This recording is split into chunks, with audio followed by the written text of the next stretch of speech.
এমন একটা নুস্খা যেটা ইউজ করলে তোমার টাক মাথাতেও চুল গজাবে, চুল পড়া, চুল ঝরা কমে গিয়ে, ড্যান্ড্রাফ কমে গিয়ে তোমার চুল কাঁধ থেকে লম্বা হতে হতে তোমার কোমর পর্যন্ত পৌঁছে যাবে।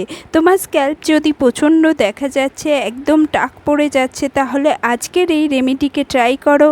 এটার আমি লাইভ রেজাল্ট তোমাদেরকে দেখাবো, তাই ভিডিওটা ফুল ওয়াচ করো, স্কিপ করে চলে যেও না। যেভাবে দেখাবো সেভাবেই ইউজ করবে, তাহলে কিন্তু রেজাল্টটা তুমি ঠিকঠাক পাবে। তো এর জন্য নিয়ে নিয়েছি আমি দুটো পেঁয়াজের মধ্যে থাকা সালফার, যেটা আমাদের স্ক্যাল্পে কোলাজেনকে বুস্ট করে, রক্ত সঞ্চালন বাড়ায়, আর যার ফলে আমাদের চুলের গোড়া মজবুত হয়, চুল ঘন হয়, আর যেখানে রক্ত সঞ্চালন বাড়িয়ে নতুন চুল গজাতেও খুব হেল্প করে পেঁয়াজ। তুমি এরকম লাল রঙের দুটো পেঁয়াজকে নিয়ে নাও। এবার পেঁয়াজটাকে ছাড়িয়ে ছোট ছোট পিসে কাট করে নাও। এরমভাবে কাট করে নিয়ে গ্রাইন্ডার বা তুমি ঘষে নিয়েও এর জুসটা বের করে নিতে পারবে। একদম জল দেবে না, জল ছাড়াই এটাকে ব্লেন্ড করবে। জল ছাড়া ব্লেন্ড করে নিয়ে এটার যে জুসটা আছে সেটা আমরা ছেঁকে বের করে নেব।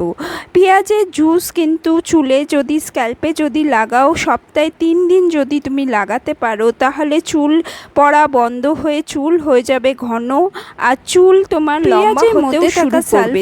আমাদের স্ক্যাল্পে ব্লাড সার্কুলেশন খুব তাড়াতাড়ি বাড়িয়ে দেয়, যার ফলে আমাদের চুল গ্রোথ নিতে থাকে। এটা তুমি যদি ইউজ করো তাহলে 1 সপ্তাহের মধ্যেই রেজাল্ট তোমরা দেখতে পারবে। এরপর আমি নিয়ে নিচ্ছি বাজার চলতি অ্যালোভেরা জেল। তোমার কাছে যদি তোমার মনে হয় প্ল্যান্ট বেস অ্যালোভেরা জেল নেবে, তাহলে পেঁয়াজের সাথেও গ্রাইন্ড করে নিতে পারো। এরপর আমি নিয়ে নিচ্ছি ক্যাস্টর অয়েল। ক্যাস্টর অয়েল যে কোনো কেমিস্ট শপে পাওয়া যায়, বা তুমি অনলাইনেও পারচেস করতে পারো। যদি তোমার কাছে ক্যাস্টর অয়েল না থাকে, তাহলে দুটো ভিটামিন ই ক্যাপসুলও নিতে পারো।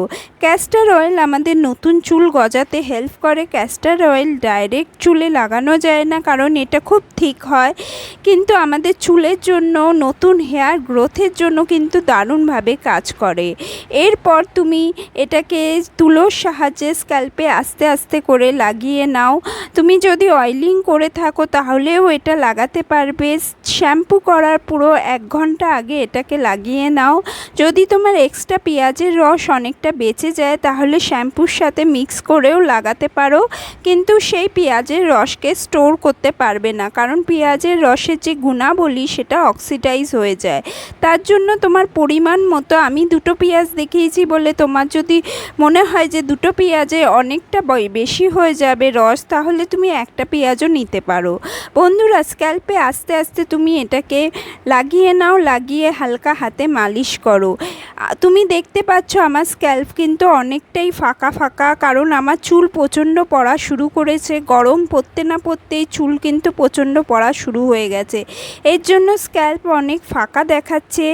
আমার যে এই রেমেডি লাগিয়ে রেজাল্ট এসছে, সেটাও তোমাদেরকে আমি দেখাবো ভিডিওর শেষে, তাই তুমি ভিডিওটা স্কিপ করে না চলে গিয়ে এটা পুরোটা দেখো। পুরোটা দেখলেই তুমি বুঝতে পারবে যে রেমেডিটা কতটা ইউজফুল, রেমেডিটা কতটা হেল্পফুল।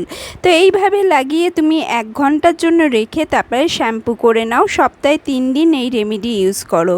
এবার দেখে নাও আমার রেজাল্ট কি সুন্দর এসছে। দেখো, সামনের থেকে কিন্তু আমার চুল উঠছে, এমনকি পেছন থেকেও চুল অনেক উঠেছে, নতুন হেয়ার রিগ্রোথ হয়েছে, একদম নতুন হেয়ার রিগ্রোথ হয়েছে। আমি কিন্তু এটার রেগুলার সপ্তাহে 3 দিন ইউজ করেছি, আর 1 মাস পর আমার এই রেজাল্টটা এসছে।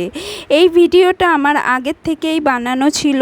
এবার তোমাদেরকে আমি 1 মাস পর এর রেজাল্টটা দেখাচ্ছি। নিচের চুলগুলো, নিচ থেকে নতুন চুল গজিয়েছে, সেটাও লম্বা হতে শুরু করেছে। স্ক্যাল্পের সামনে থেকেও অনেকটা ফাঁকা হয়ে গেছিলো, সেখান থেকেও চুল বেরাতে শুরু করেছে। তো তোমরা দেখতে পেয়েছো রেজাল্টটা কেমন। তোমাদেরও স্ক্যাল্পে এরকমই রেজাল্ট আসবে। ভিডিওটা একটু ভালো লাগলে প্লিজ লাইক অ্যান্ড সাবস্ক্রাইব।